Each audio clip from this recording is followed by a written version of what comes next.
వాక్యం చెప్పబోతుండగా ప్రియ సహోదరి సహోదరుడా, ఒక్కసారి నీ హృదయాన్ని స్థిరపరచుకో. నీ హృదయాన్ని నీ కుటుంబం వైపు, నీ భర్త వైపు, నీ భార్య వైపు, నీ బిడ్డల వైపు, నీ జీవితం వైపు, నీ ఉద్యోగం వైపు, నీ వ్యాపారం వైపు, నీ జీవన వైపు ఒకవేళ ఇప్పుడు దాన్ని మళ్ళించుకో. ప్రభు తట్టు మళ్ళించుకో. ప్రభు నీతో మాట్లాడబోతున్నాడు కాబట్టి అద్భుతమైన మాట, అద్భుతమైన సమయంలో మనం అడుగు వచ్చి ఉన్నాము కాబట్టి thank you, glory power, thank you Lord, thank you Lord, thank you Lord. వెళ్ళి గిరి అలా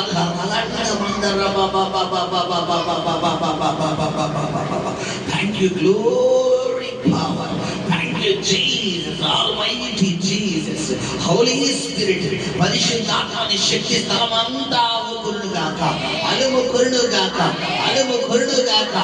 ఆత్మ శక్తులని బిడ్డలు విడిచిపెట్టి వెళ్ళిపోవుడుగాక, వెళ్ళిపోవుడుగాక, వెళ్ళిపోవుడుగాక. ప్రతి చీకటి శక్తులను వెళ్ళిపోవుడుగాక, అంధకార శక్తులను వెళ్ళిపోవుడుగాక, చెత్త పొడులు తొలగిపోవుడుగాక, శ్రేష్టమైన విత్తనాలు మిగులుగాక. నీవే కృప చూపించమని, తోడే ఉండమని, మాతో మాట్లాడమని వేడుకు యేసు నామములో ప్రార్థించి వేడుకుని పొందుకుని ఉన్నాము తండ్రి, ఆమేన్, హల్లెలూయా. చూడండి, ఒకానొక సమయంలో మరి యేసు ప్రభు వారు పిల్లరా ఆయన శిష్యులకు ఒక ఉపమానాన్ని తెలియపరుస్తున్నారు. ఆ ఉపమానాన్ని తెలియపరుస్తూ ఒక ఇద్దరు వ్యక్తులను వారు ముందు ఉంచుతున్నారు. అందులో ఆ ఇద్దరు వ్యక్తులు, ఒక వ్యక్తి ఎవరంటే ధనవంతుడు, మరొక వ్యక్తి పేరు ఏంటి కదా, లాజరు.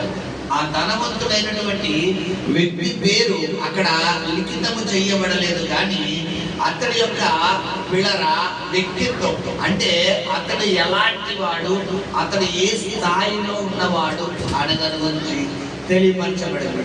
సరే, ఈ ధనవంతుడు ఈ యొక్క లాజరు స్టోరీ గురించి యేసు ప్రభు వారు మరి చెప్తున్నారు. ఎవరి గురించి చెబుతున్నారు, ఏంటి ఈ ధనవంతుడు, ఎవరు ఈ లాజరు, అసలు ఎందుకు చెబుతున్నారని మనం ఆలోచించిన ఎడల చూడండి, ఒక ఇద్దరు వ్యక్తులను భూలోకంలో వారు మంచిగా జీవించిన వారు, పిల్లరా చెడుగా జీవించిన వారు. ఎవరెవరు పిల్లరా? మంచిగా జీవించిన వారు, చెడుగా జీవించిన వారు. ఇద్దరు వ్యక్తులను మనము ఒకవేళ ఉదాహరణకు తీసుకుంటే, మంచిగా జీవించిన వ్యక్తి పిల్లరా లాజరు అనుకుంటే, చెడుగా జీవించిన వ్యక్తి ఎవరు పిల్లరా? ధనవంతుడు. సరే, ఈ యొక్క ఇద్దరు వ్యక్తులు కూడా భూలోకంలో జీవించడం జరిగింది.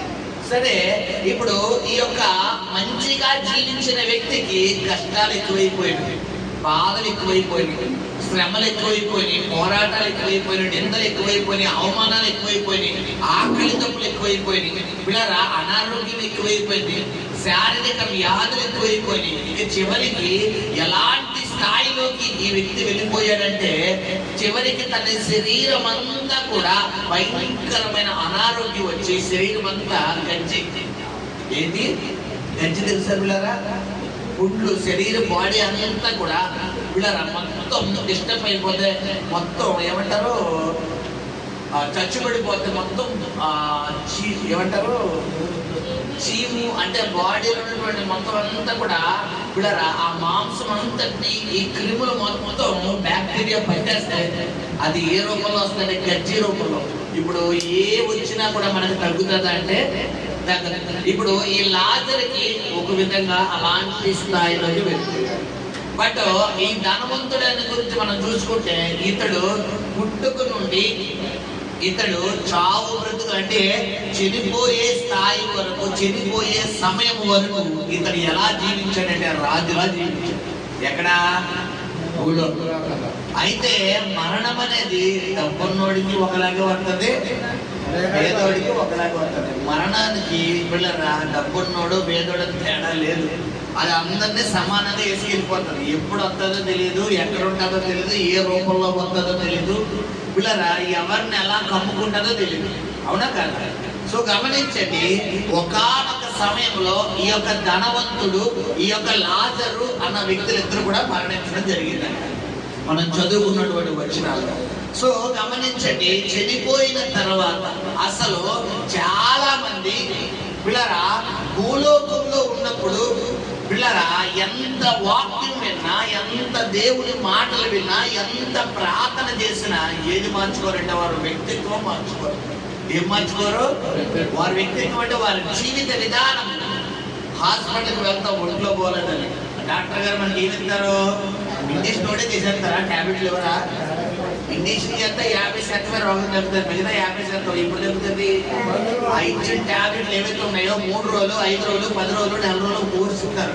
ఈ కోర్సు ఇస్తున్నప్పుడు కొంచెం కొంచెంగా లోపల ఉన్నటువంటి ఏవైతే మన శరీరాన్ని దాడి చేసేటువంటి క్రిములు ఉన్నాయో వాటి మీద పిల్లరా ఈ యొక్క రోగంకు అగైనెస్ట్ అంటే పిల్లరా యాంటీబయాటిక్ ఏదైతే శరీరాన్ని మరి బలహీనపరుస్తుందో ఆ యాంటీబయాటిక్ అంటే శరీరాన్ని బలహీనపరిచినటువంటి ఆ యొక్క శరీరాన్ని బలహీన క్రిములతో ఈ టాబ్లెట్ ద్వారా కొన్ని రిలీజ్ అయ్యి ఏం చేస్తాయి?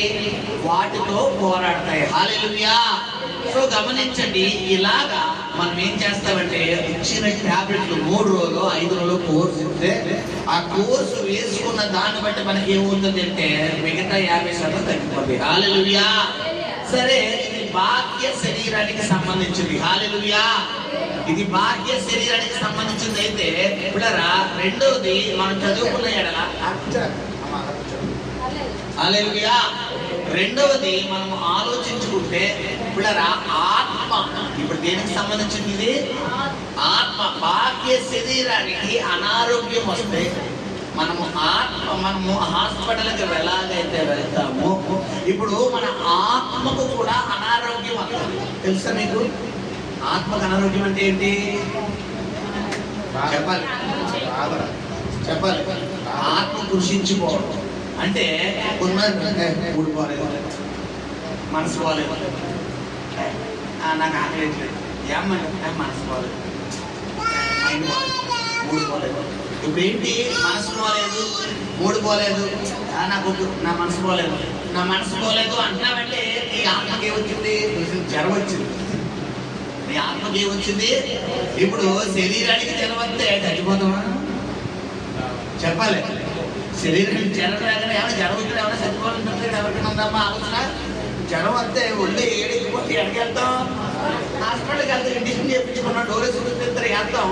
పొద్దున కల్లా ఏం చేస్తాం? లేచి కూర్చుంటాం. అవునా కాదా? ఇప్పుడు ఆత్మ కూడా జ్వరం వస్తుంది. అవునా కాదా? ఇప్పుడు దేవుడు శరీరంలో మనలో 3 పెట్టాడు: ప్రాణము, ఆత్మ, శరీరము. 3 ఎక్కడుంటాయి? ఒకే చోట ఉంటాయి. 3 ఒకటి అమెరికాలో, ఆస్ట్రేలియాలో, ఇంగ్లాండ్లో ఉండదు. 3 ఎక్కడుంటాయి? మనలోనే ఉంటాయి. ప్రాణము మనలోనే ఉంటుంది, శరీరము మనదే, ఆత్మ మనదే. ఇప్పుడు ఈ 3 ఒక్కొక్క దానికి పిల్లరా కాంప్రమైజ్ అంటే ఒక్కొక్క దానికి కాంప్రమైజేషన్ ఉంటుంది. ఒక్కొక్కటి ఎగనిస్ట్ కాదు. ప్రాణం ఉన్న దగ్గరే శరీరం ఉంటుంది, శరీరం ఉన్న దగ్గరే ఆత్మ ఉంటుంది. హల్లెలూయా. ఈ 3టి కలయికే మనిషి. హల్లెలూయా. సరే, ఇప్పుడు మనము ఆత్మ కోసం చెప్పుకుంటున్నాం, ప్రాణం కోసం చెప్పుకోవడం లేదు, శరీరం కోసం చెప్పుకోవడం లేదు. శరీరం కోసం చెప్పేసుకున్నాం, మనం జ్వరం వస్తే హాస్పిటల్కి వెళ్తామని. ఇప్పుడు రెండోది ఏంటి మనం చెప్పుకున్న? ఆత్మ కోసం. ఇప్పుడు ఆత్మ బలహీనమైతే ఆత్మకు జ్వరం వస్తే ఎక్కడికి వెళ్తా ఉంటుంది? మనం చెప్పాలి. అన్యజనుల ఆత్మ బలం వస్తే ఎక్కడికి వెళ్తా తెలుసా? మొగోళ్ళు అన్యజనుల్లో కొంతమంది బలహీనతలు ఉంటాయి. అంటే ప్రభువుని తెలియలేని వారికి, పిల్లరా దేవుని వాక్యం తెలియని వాళ్ళకి కొంతమందికి కొన్ని బలహీనతలు ఉంటాయి. డ్రింక్ బలహీనత. వీళ్ళకి మనసు బాగోకపోతే ఏం లేపుతారు? వీళ్ళు బాటిల్ లేపుతారు. బాటిల్ లేపి పుడుకోబడి ఎక్కడ పుడిపోతారు. పిల్లరా బాటిల్ లేపుతారు. వీళ్ళు మనసు బాగోకపోతే బాటిల్ లేపేసి ఏం చేస్తారు? తాగేసి ఎప్పుడు ఉడికిపోతారు. పొద్దున్న మళ్ళీ మనసు ఎక్కి అయిపోతారు. ఒక 90 ఎక్కే వంక మన బండి దారిలో పడతాం. ఇలా కాదు, వాటర్ వేయాలి, ఒక 90 వేయాలి. ఏదో ఇంకా పేర్లు ఉంటాయి కదా. మన సాధారణంగా సొసైటీలో 2 పేర్లు సాధారణంగా ఎన్ని ఉంటాం. మాస్టర్ గారికి ఏం అలవాట్లు లేవమ్మా, మీకు అంతలోనే లేవు, ఇప్పుడు లేవు. మన సొసైటీలో ఎన్న పేర్లు చెప్తున్నాను, మీకు గమనించండి. సరే పిల్లరా, ఇప్పుడు చాలా మంది ఇది వెయ్యాలి, అది వెయ్యాలి అని చెప్పి ఇది వేస్తే కదా మన బండి దానిలో పడదు, ఇది వెయ్యాలి అనుకుంటారు. ఇప్పుడు అదేసి మనోడు ఆత్మను ఏం చేస్తారు? అన్యులు సాటిస్ఫై చేసుకుంటారు. వాడు చేసుకుంటారో పుణ్యం చేసుకున్న తర్వాత అది వేసుకుని ఏం చేసుకున్నారు? ఆత్మనే సాటిస్ఫై చేసుకున్నారు. ఇప్పుడు క్రైస్తవులకు వస్తాం, మరి అన్ని జనులకైతే ఆ మెడిసిన్. ఇప్పుడు దేవుని బిడ్డలకు ఆత్మ జ్వరం వస్తే మనకేం మెడిసిన్? చెప్పాలి. వాక్యం అనే మెడిసిన్. హల్లెలూయా. హల్లెలూయా. ఇప్పుడు నువ్వు పూలో లోకంలో ఉన్నప్పుడు నీ ఆత్మకు కూడా కొన్ని బలహీనతలు వస్తాయి. నీ ఆత్మ కూడా కొన్ని తెగుళ్ళు వస్తాయి. నీ ఆత్మ కూడా కొన్ని జ్వరాలు వస్తాయి. నీ ఆత్మ కూడా కొన్ని బలహీనతలు వస్తాయి. హల్లెలూయా. సో అలాంటి బలహీనతలు నీ జీవితంలో నువ్వు ఎదుర్కొన్నప్పుడు నువ్వు చెయ్యవలసిన, నువ్వు వేసుకోవలసిన, నువ్వు తీసుకోవలసిన మెడిసిన్ ఏంటో తెలుసా ప్రియ సహోదరి సహోదరుడా? వాక్యాన్ని మాత్రమే నువ్వు తీసుకోవాలి. హల్లెలూయా. ఈ లోకంలో బాహ్య సంబంధమైన శరీరానికి 100,00,000 మందులు ఉన్నాయి. 1, 2 కాదు బిడరా. ఒక్క జ్వరములోనే 100 కంపెనీలు, 1000 కంపెనీలు, 1,00,000 కంపెనీలు ఆశ్చర్యపోవాలి. హాస్పిటల్లో మన రాజమండ్రిలో ఉన్న హాస్పిటల్కి నాకు తెలిసి ఎక్కడ ఉండవు. వీధి కూడా ఉంది, వీధికి 2, 3 ఉన్నాయి బిడరా హాస్పిటల్లో. సరే, ఇప్పుడు ఒక హాస్పిటల్లో ఒక మెడిసిన్ రాస్తాడు. ఇప్పుడు మళ్ళీ అడిగెళ్ళాలి, మనం ఆ మెడికల్ షాప్కి వెళ్ళాలి. అలాంటి మెడిసిన్ ఇంకో చోట దొరుకుతుందా? దొరకదు. ఒకవేళ దొరికినా పిల్లరా మనం ఎక్కడ తీసుకోవాలి? ఈ డాక్టర్ గారు ఏ స్లిప్ మీద అయితే రాసిచ్చారో అక్కడికి వెళ్ళి తీసుకోవాలి. ఒకవేళ ఎక్కడికైనా తీసుకుంటే అమ్మ ఇక్కడే అక్కడ పర్సెంటేజ్ ఎక్కువ చెప్తున్నారండి, ఏ సేమ్ మెడిసిన్ అండి అని చెప్పి తీసుకొచ్చి తీసుకున్న డాక్టర్ గారు, డాక్టర్ నువ్వా నేనా అంటే ఇప్పుడు మనం ఏం చేస్తాం? 10 రూపాయల 20 కోసం మనం ఆశపడ్డాము అనుకోండి, ఏమైపోతుంది మెడిసిన్? డాక్టర్ గారు మనకి కొన్ని చేసుకుంటాం సెపరేట్. హల్లెలూయా. ఇప్పుడు అలాగే లోక సంబంధమైనటువంటి పిల్లరా మరి తెగుళ్లకు 1,00,000 మెడిసిన్లు ఉంటే ఆత్మ సంబంధమైన 1,00,000 తెగుళ్లకు ఒక్క మెడిసిన్. ఏంటది? ఒక్క వాక్యం అనే మెడిసిన్. హల్లెలూయా. సో నీ సహోదరి సహోదరుడా, నీ యొక్క శరీరముకు, నీ ప్రాణమునకు, నీ ఆత్మకు పరిపూర్ణమైనటువంటి మందు ఏదైతే అంటే ఔషధం ఏదంటే వాక్యము. హల్లెలూయా. హల్లెలూయా. కాబట్టి గమనించిన సహోదరి సహోదరులారా, ఈ యొక్క వాక్యము ద్వారా దేవుడు నిన్ను సరి చెయ్యాలనుకున్నప్పుడు, ఈ వాక్యం ద్వారా దేవుడు నిన్ను సరి చేస్తున్నప్పుడు, ఈ వాక్యం ద్వారా దేవుడు నీ పాదములకు దీపముగా, నీ త్రోవకు వెలుగుగా దేవుడు తయారవ్వాలని అనుకున్నప్పుడు నువ్వు ఎవరికి లోబడిపోవాలి? వాక్యానికి లోబడిపోవాలి. హల్లెలూయా. వాక్యము అనగా మనకి ఏమని చెప్పాను మీకు? యోహాను సువార్త 1 వచనం, ఆదియందు వాక్యము నేను, వాక్యము దేవుని వద్ద ఉండెను, వాక్యము దేవుడే ఉండెను, ఆ వాక్యమే కృపా సత్య సంపూర్ణ శరీరధారిగా మన మధ్య. ఆయన ఎవరంట? యేసయ్య. ఇప్పుడు వాక్యం అనగానే ఎవరు మనకి గుర్తు రావాలి? యేసయ్య. ఇప్పుడు నీ జీవితంలో నువ్వు ఎటువంటి మార్గం ఉన్నా వెళ్ళాలనుకున్నా, నువ్వు ఎలాంటి సమస్యలు పోయిన మార్గంలో ఉన్నా, ఎలాంటి బలహీనమైన మార్గంలో ఉన్నా, ఎలాంటి కృంగుదలతో ఉన్న మార్గంలో ఉన్న సహోదరి సహోదరుడు నువ్వు ఎలా జీవించాలని వాక్యం తెలియపరుస్తాడు దేవుడు అంటే యేసయ్యకు నీ హృదయంలో స్థానం ఇవ్వాలి. హల్లెలూయా. హల్లెలూయా. ఇదిగో నేను తలుపు నుంచి తలుపుచున్నాను, ఎవడైనా నా స్వరము విని తలుపు తెరిచి అంటాడు. హల్లెలూయా. చాలా మందికి పిల్లలు నా తలుపు దగ్గర నిలబడి చాలా మంది తడతారు. అవునా కాదా? చాలా మంది తడతారు. మన తలుపు దగ్గర తలుపేదమ్మా, మన తలుపా? ఇంటి దగ్గర మీ గుమ్మ తలుపు అని చెప్తాను నేను, చెప్పలే. లేదమ్మా చిక్స్ తలుపా? ఏ తలుపు? తలుపా? చెప్పలే. ప్రతి ఒక్కరికి తలుపులు ఉంటాయి. ఏ తలుపు? హృదయం అనే తలుపు. హల్లెలూయా. ఇదిగో నేను తలుపు నద్ద నిలుచుని తట్టుచున్నాను అంటాడు. ప్రియ సహోదరి సహోదరుడా, వాక్యము ద్వారా దేవుడు నిన్ను తడుతున్నప్పుడు నువ్వు ఏం చేయాలి? వెంటనే మేల్కొని నీ యొక్క హృదయం అనే డోర్ ఏం చేయాలి? వెంటనే లేచిపోవాలి. కొంతమందిని ఎంత లేపలే ఉండమ్మా అంటారు. ఏది? సాధారణమైన నెలకొల్ప. అయితే గమనించి సహోదరి సహోదరుడా, ఇదే నెగ్లిజెన్స్, ఇదే నిర్లక్ష్యం ఈ యొక్క ఆత్మీయ జీవితంలో కూడా చాలా మంది వచ్చారు. ఎంత వాక్యం ద్వారా ఇక్కడ విడిచిపెట్టు. నువ్వు వెళ్ళే మార్గం దేవుడికి దుఃఖకరము, నువ్వు చేసే పని దేవుడికి దుఃఖకరము, నువ్వు చేసేది సక్రమంగా లేదు, నువ్వు చేసే పని సక్రమంగా లేదు, విడిచిపెట్టని దేవుడు వాక్యం ద్వారా ఎంత ఖండితంగా చెప్పండి. చాలా మంది ఏం చేస్తారు? విడిచిపెట్టరు. అస్సలు విడిచిపెట్టారు. ఇప్పుడు విడిచిపెట్టరు తెలుసా? ఇప్పుడు దాదాపు చూడండి, మీకు ఉదాహరణ చెప్తాను. ఇది చాలాసార్లు చెప్పాను, సమయం వచ్చింది కాబట్టి మీకు చెప్తున్నాను. ఒక కాపర్ ఉంటాడంట.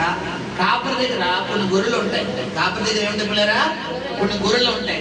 అందులో ఒకనొక సమయంలో ఒక గొర్రె ఏం చేస్తుందంటే తప్పిపోతుందండి. గొర్రె ఏం చేస్తున్నారా? తప్పిపోతుందండి. ఈ గొర్రె తప్పిపోతుంటే తరచుగా ఈ కాపరి ఏం చేస్తాడు, ఆ గొర్రె దగ్గరికి వెళ్ళి పిల్లరా ఆ గొర్రె ఎత్తుకుంటూ వెళ్తే ఆ గొర్రె తప్పిపోయి వేరొక చోటకి వెళ్ళిపోయి అక్కడ మేత మేస్తాడు. మళ్ళా దాన్ని ఎత్తుకుని భుజం మీద ఎక్కించుకుని మళ్ళా తీసుకొచ్చి మందల వెళ్తాడు. మళ్ళా వెళ్ళిపోతుంది, మళ్ళా ఎక్కించుకోవడం, మళ్ళా వెళ్ళిపోతుంది, మళ్ళీ ఎక్కించుకోవడం, మళ్ళీ వెళ్ళిపోతుంది. ఇలా తరచుగా వెళ్ళిపోతుంటే ఒకరోజు ఈ కాపరికి ఏమొచ్చింది, విసుగుదల వస్తుంది.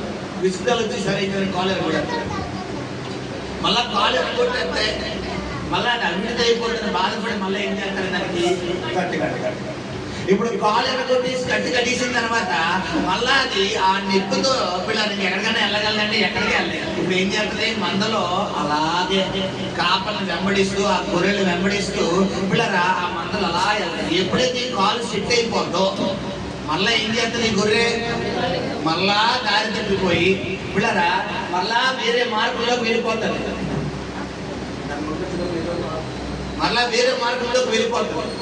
ఎప్పుడైతే పిల్లరా వేరే మార్గంలోకి వెళ్ళిపోయి ఈ యొక్క గొర్రె అలా ముందుకు వెళ్ళిపోయి ఇచ్చేస్తుంటే ఈసారి మళ్ళా మందలించి ఈసారి ఇప్పుడు దాకా వెనకాల కాలు ఎరగొట్టాడు, ఏ కాలు ఎరగొడతాడు, ఎదరకాలు ఎరగొడతాడు. ఇలా మొత్తానికి ఏదో ఒక శిక్షను పెట్టి తన వైపు తిప్పుకున్నాం కదా. మన బైబిల్లో ఉంది, గాయపరచువాడును నేనే, గాయాన్ని కట్టువాడు నేనే. కొన్ని సమయంలో దేవుడు ఇలా మన జీవితంలోకి కొన్ని సమస్యలు ప్రవేశపెడతారు. ఎందుకో తెలుసా, ఎవరి వైపు తిరుగుతామని, మన ఆయన వైపు తిరుగుతారు. ఇది ఎలాగే గుర్తుంచుకొని ఇప్పుడు ఎగ్జాంపుల్ చెప్తారు. ఒకనొక సమయంలో ఒక మనిషి ఉన్నాడంట, ఒక నరుడు ఉన్నాడంట. ఆ నరుడు ఏం చేశాడంటే పిల్లరా రోడ్డు మీద అలా వెళ్ళిపోతుంటే దేవుడు అతని కష్టాల్లో నుండి అతను విడిపిద్దామని చెప్పి ఆకాశం నుండి పిల్లరా ఒక డబ్బు కట్టేస్తాడు. ఏమి ఇస్తాడు, డబ్బు కట్టేసింది. వెంటనే ఎలా తిరిగి ఆ డబ్బు కట్టేసి దేవుడు పెట్టుకుని డబ్బు మళ్ళా కొన్ని రోజులు ఏంటంటే ఆ డబ్బు ఖర్చు పెట్టేసుకుని మళ్ళా బెక్కరుడు అయిపోయాడు. ఈసారి దేవుడు ఏం చేశాడంటే మళ్ళీ ఆకాశంలో వచ్చి ఒక బంగారం ఇస్తాడు, బంగారం. ఈసారి బంగారం చూడగానే మామూలు పట్టుకుంటారు. బంగారం 1 గ్రాము దొరికితే మనం పట్టుకోలేము. ఇప్పుడు బంగారం ముందు దొరికితే ఇంకెలా ఉంటుంది, భూలోకంలో మామూలుగా ఉంటుంది. ఇంకా చూసుకోండి. సో ఇప్పుడు బంగారం ముందు చూడగానే అటు తిరిగి దీన్ని తీసుకుని మళ్ళా చేపెట్టుకున్నాడు. మళ్ళా ఎక్కడ చూడలేదు అయ్యగారు, పైకి చూడలేదు. సరే ఎన్ని విధాలుగా ఇతన్ని పిల్లరా మరి దేవుడి వైపు తిప్పుకుందాం అనుకున్నా కానీ డబ్బు ఇస్తున్నా చూడలేదు, బంగారం ఇస్తున్నా చూడలేదు. మూడోసారి వస్త్రాలు ఇస్తుంటాడు, అయినా చూడలేదు, దేవుడి వైపు తిరగలేదు. హల్లెలూయా. ఈసారి ఇలా కాదని పైన దేవుడు ఎంత రాయబెట్టిస్తాడట. ఏమి ఇస్తాడు, రాయబెట్టిస్తాడు. ఇస్త్రీస్తుంది. ఎవరి మీద ఇస్తాడంటే మనం నెత్తి మీద ఇస్త్రీసాడు. ఎవరికి ఇస్త్రీసాడు, నెత్తి మీద చేస్తాడు కదా. తల పట్టేలు మీద పగిలిపోయి తలలోంచి రక్తం కింద కారిపోతుంటే అబ్బా ఎవరు ఇస్త్రీసాడని చెప్పి పైకి చూశాడు. ఎవరు ఇస్త్రీసాడు చెప్పలే, ఎవరు ఇస్త్రీసాడు, దేవుడే. మీకు కొన్ని సందర్భాల్లో ఆశీర్వాదం ఇస్తే ఎవరు కనబడరు, దేవుడు కనబడ్డు.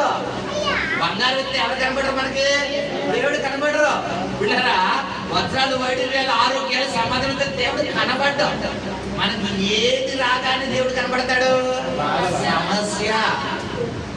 చిన్న సమస్య నీ జీవితంలోకి రాగానే, చిన్న కష్టం నీ జీవితంలోకి రాగానే, చిన్న శోధన నీ జీవితంలోకి, ప్రభువా నీవు నన్ను విడిచిపెట్టలేదు, శ్రమలు వచ్చినా కష్టాలు వచ్చినా, శ్రమలు వచ్చినా కష్టాలు వచ్చినా నీవు నన్ను విడిచిపెట్టలేదు,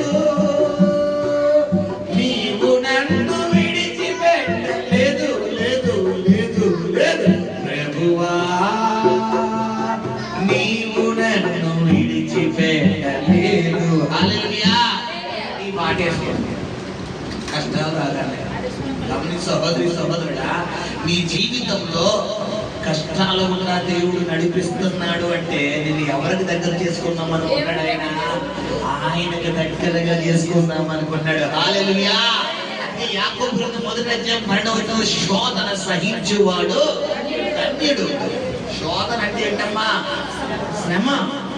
ఏమంటే శ్రమ సహించువాడు ధన్యుడు అవుతాడా, దురదృష్టవంతుడు అవుతాడా? కరెక్ట్గా చెప్పాలి, శ్రమ సహించిన వాడు ఏమంటే ఏమంటే ఇక్కడ కష్టాలు ఉన్నామని చదువుపోయి కట్టండి. మాకు కష్టాలు ఉన్నాయి అన్నవాళ్ళు కరెక్ట్గా ఎత్తేది. ఎత్తలేని వాళ్ళు ఎవరన్నా ఉంటే అమ్మా ఆ రూమ్ గదులు విన్నారా, అది తెలంగాణ ఇది ఆంధ్రప్రదేశ్లో ఉంది ఎవరు. ఆ గదిలో ఉన్నోళ్ళు చెప్పాలి, ఈ గదిలో చెప్పండి నా మాట అన్నారా. ఏ ప్రశ్న నేను మాకు కష్టాలు ఉన్నాయి అన్నవాళ్ళు చేతులు పైకి ఎత్తన్నాను. మా లాజిక్ చాలా ఆలోచన, ఏదో లాజిక్ చేస్తారు మాస్టర్ గారు అన్నట్టుగా ఆలోచన చేస్తున్నారు. చేతులు కష్టాలు లేవా? అప్పు కష్టం, అనారోగ్య కష్టం, కుటుంబ కష్టం, భర్త కష్టం, బిడ్డ కష్టం, ఏదో కష్టమా కాదా? కష్టం ఉన్న వాళ్ళు చేతులు పైకెత్తారు. దేవుడు చూస్తున్నాడమ్మా. అయ్యో కష్టం లేని అరుడు లేడండి. అది మాకు వద్దండి. నేను అడిగిన ప్రశ్న సమాధానం చెప్పి చేతులు పైకెత్తారు. ఏ తమ్ముడు కష్టం లేదా ప్రసన్న? మరి ఎత్తాలి, మొమ్మాటాలు ఎందుకు మనకి? బిర్యానీ పెడతానంటలేదు చెప్పాలి. ఇంకా పక్కన ఎత్తుందా జాన్ ఎత్తుందా కష్టం, 10th క్లాస్ కష్టం జానుకి 570 రావాలి ఆ కష్టం. మా దివ్యకి సెకండ్ కష్టం. హల్లెలూయా. ఇప్పుడు చేతులు తెచ్చాడు. ఇప్పుడు శోధన సహించేవాడు, ఇప్పుడు కష్టాన్ని సహించేవాడికి దేవుడికి బహుమానం ఏంటమ్మా? ధన్యుడు అన్నాడు. మరి ఇప్పుడు కష్టాలు వచ్చిన వాళ్ళు అదృష్టవంతులా దురదృష్టవంతులా? కరెక్ట్గా చెప్పాలి. కష్టాలు వచ్చిన వాళ్ళు అదృష్టవంతులా దురదృష్టవంతులా? అదృష్టవంతులా. ఎందుకు చెప్పండి అన్న? కష్టాలు మీకు వాక్యం తెలుసు, సైలెంట్గా ఉంటే చెప్పండి అక్క. మీరు చెప్పాక అదృష్టవంతులు అనుకోండి. కష్టం నుంచి అదృష్టం అంతే ఒక అనే చెప్పండి. కష్టాలు ఎందుకు కష్టాలు వస్తుంది? కష్టాలు వస్తే ఎందుకు అదృష్టవంతులు? కష్టాలు ఎదుర్కొని ప్రయోజకుడు అవుతారండి. కష్టాలు ఎదుర్కొని ప్రయోజకుడు. అమ్మ చెప్పండి, హృదయ గారు చెప్పండి. కష్టాలు వచ్చిన ఎందుకు అదృష్టవంతులు? అందరికి అర్థంలో సరే చెప్పండి. దేవుడికి దగ్గర అవుతారు. కష్టాలు అంటే కష్టాలు లేకపోతే దేవుడు అక్కర్లేదా? అక్కర్లేదు. కొంతమంది అక్కర్లేదు. దేవుని ఆశీర్వాదం. కష్టాలు నాకు అర్థం కాదు. కష్టాలు ఎక్కువ కష్టాలు ఎక్కువ ఆశీర్వాదం. అయితే నీకు ఈ సంవత్సరం అంతా కష్టాలు ఎక్కువ పంపించమని ప్రార్థన చేయరా? చెప్పాలి దివ్య కావాలా? ప్రభా ఇప్పుడే వేస్తున్నాం రిలీజ్ చేయన మాట. హల్లెలూయా. గమనించండి, శోధన సహించేవాడు ధన్యుడు. ఎందుకు నువ్వు ధన్యుడుగా మారాలని దేవుడు వాక్యం తెలియపరుస్తున్నాడు. ప్రతి సహోదరి సహోదరుడా గమనించు, నువ్వు కష్టము గుండా వెళ్ళినప్పుడే చేతులు, నీ కనులు, నీ పాదాలు ఎక్కడికి వెళ్తాయి? దేవుడి దగ్గరికి వెళ్ళగలుగుతాయి. హల్లెలూయా.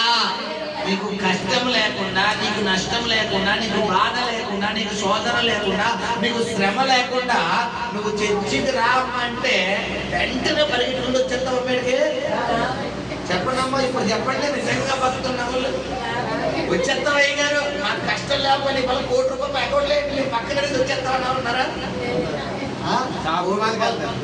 అది షాపింగ్ మాల్కి వెళ్తాడు. ఆషాఢం ఆఫర్లు 60%, 70%. ఏ షాప్లో ఎక్కువ ఆపడతారు, ఎవరు ఎక్కుతారు పరిగెడతాం. హల్లెలూయా. గమనించు, శోధన సహించువాడు ధన్యుడంట. నిన్ను దేవుడు శ్రమల గుండా ఎందుకు నడిపిస్తున్నాడు? శోధన గుండా ఎందుకు నడిపిస్తున్నాడు? కుటుంబ పద్ధతులు, కుటుంబ శ్రమల గుండా, ఆర్థిక సమస్యల గుండా, అనారోగ్య సమస్యల గుండా, కుటుంబ సమస్యల గుండా ఎందుకు నడిపిస్తున్నాడు అంటే, ప్రియ సహోదరి సహోదరుడా, నీ జీవితంలో అతి త్వరలో దేవుడు గొప్ప అద్భుతం చెయ్యబోతున్నాడు. హల్లెలూయా. గొప్ప కార్యం చెయ్యబోతున్నాడు. హల్లెలూయా. శోధించబడిన పిమ్మట, శోధించబడిన శ్రమలనే కొలిమిలో నువ్వు కాల్చబడినప్పుడే నీ జీవితం సువర్ణంగా మార్చబడుతుంది. నువ్వు శ్రమలనే కొలిమిలో, ఇబ్బందులనే కొలిమిలో, ఇరుకులనే కొలిమిలో, నిందలనే కొలిమిలో, అవమానాలనే కొలిమిలో, పోరాటం అనే కొలిమిలో, అనారోగ్యం అనే కొలిమిలో, ఆర్థిక సమస్యలనే కొలిమిలో, రాత్రి నిద్ర పట్టలేని కొలిమిలో, కడుపులో ఆకలి తప్పనే కొలిమిలో నువ్వు నల్లగొట్టకపోతే నువ్వు ఎలా మార్చబడమని దేవుడు వాక్యం తెలియపరుస్తుందంటే, సువర్ణంగా మార్చబడవు. బంగారం భూమిలో తీసినప్పుడు ఎలా ఉంటుందమ్మా? నల్లగా గడ్డి పడిపోయి ఉంటారు. దాన్ని తీసుకెళ్ళి ఏం చేస్తారంట? భూమిలో వేస్తారు. అలాగే మన జీవితం కూడా పాపం అనేటటువంటి పిల్లలు మృగలతో, పాపం అనే మచ్చలతో, పాపం అనేటువంటి పాపమైనటువంటి మలినముతో, పాపమైనటువంటి భయంకరమైనటువంటి క్రియలతో మడ్డి కట్టుబడిపోయి ఉంటారు. భయంకరమైన పితులు, శాపాలనే పాపాలు, దేవుడికి ఆయాసకరమైన క్రియలనే పాపాలు, దేవుడికి దుఃఖకరమైన పాపాలు, దేవుడి వాక్యం ఏదైతే చెబుతుందో అలా చేయకుండా మన ఈగోని, మన సెల్ఫ్ ని మనం సాటిస్ఫై చేసుకుని బిడ్డలను, మన ప్రాణాన్ని, మన శరీరాన్ని, మన ఆత్మ సాటిస్ఫై చేసుకునేటువంటి పాపాలు ఏవైతే ఉన్నాయో ఇవన్నీ మన శరీరాన్ని పిల్లలు పూర్తిగా మడ్డి కట్టుబడిపోయి పూర్తిగా నల్లగా తయారు చేసేస్తాయి. అలాంటి సమయంలో దేవుడు ఆయన వైపు తిప్పుకోవడానికి మన జీవితంలో మన తీసుకుని వదిలేస్తాడు. శ్రమలనే కొలిములో వేస్తాడు. కొలిములో వేస్తున్నప్పుడు పిల్లరా బంగారం అమ్మయ్య భలే ఉంది, ఏ సురువులో అంటదా చెప్పాలి. మొన్నదాకా ఎండలు ఎలా ఉన్నాయి, దుమ్ములు వేసిపోయి ఎక్కడైనా చల్లగాలి అమ్మ అన్నట్టు ఒక సెకండ్ అనిపించింది. అవునా కాదా? ఇప్పుడు గమనించండి పిల్లరా, ఒక సూర్యకిరణాలు కొన్ని వేల వందల కిలోమీటర్ల సూర్యకిరణాలు భూలోకంలో పడితేనే మనం ఎంతలా అయిపోతున్నాము. మరి కొలిమిలో మన జీవితము కాల్చబడ్డం అంటే శ్రమలు, మానసిక ఒత్తిడి, మెంటల్ టెన్షన్, నేను ఎందుకు బతకాలి, నా జీవితం ఏంటి బాబోయ్ భయం, ఇలాంటివన్నీ ఏంటంట కొలిమి. ఇప్పుడు అలాంటి కొలిమి గుండా ఒకవేళ ఈ రాత్రి కాలంలో నువ్వు గనక వెళ్తుంటే దేవుని పరిశుద్ధ ఆత్మదేవుడు ఈ వాక్యం ద్వారా నీకు శుభవార్త చెబుతున్నాడు. ఏంటి ఆ శుభవార్త అంటే అతి త్వరలో దేవుడిని సువర్ణంగా మార్చబోతున్నాడు. నీ జీవితాన్ని ఆశీర్వాదకరంగా మార్చబోతున్నాడు, దీవెనకరంగా మార్చబోతున్నాడు, దేవుడికి సమృద్ధికరంగా మార్చబోతున్నాడు, అనేకులకు నేను పైవాడిగా మార్చబోతున్నాడు, ఎక్కడైతే అవమానం అక్కడే ఘనతనిచ్చే వ్యక్తిగా దేవుడు మార్చబోతున్నాడు. హల్లెలూయా, హల్లెలూయా. గమనించు సహోదరి సహోదరు, దీన్ని బట్టి నీ జీవితంలో కొన్ని శోధనలు వస్తుంటే, కొన్ని ఇబ్బందులు వస్తుంటే, కొన్ని పోరాటాలు వస్తుంటే, కొన్ని వ్యతిరేకతలు వస్తుంటే, కొన్ని నిందలు వస్తుంటే నువ్వేమనకూడదు, ఈ శోధన తీసే అనకూడదు. ఏమనకూడదు, తీసే. చాలా మంది చేసే ప్రార్థన, బాబో ఇంకెన్ని రోజులు రా బాబు కష్టం, ఇంకెన్ని రోజులు రా బాబు బాగా. చాలా మంది చెప్పేశారు శోధన సహించుకుంటా, చాలా బాగుంది, చాలా బాగుంది. ఒక్కసారి మీ ఇంట్లో మీ వారు ఉల్లాసం ఇస్తారండి, ఇప్పుడు ఎలా ఉంటుంది, శోధన సహించుకుంటే తగ్గినట్టు. ఒక్కసారి మీ అప్పులో ఇంటికి వచ్చి గంజరాయి తిన్నారు అన్నారు, ఇప్పుడు ఎలా ఉంటుంది, ఇక్కడే కదా అన్నారు, జంటగా ఇంటికి వెళ్ళేసరికి అలా అప్పుడు ఇంటికి వచ్చి అమ్మ డబ్బులు ఇస్తాను ఎందుకంటే చూడండి 2 కేకలేసాడు, వెంటనే ఎవరి మాత్రం చూసి లాగేస్తాం,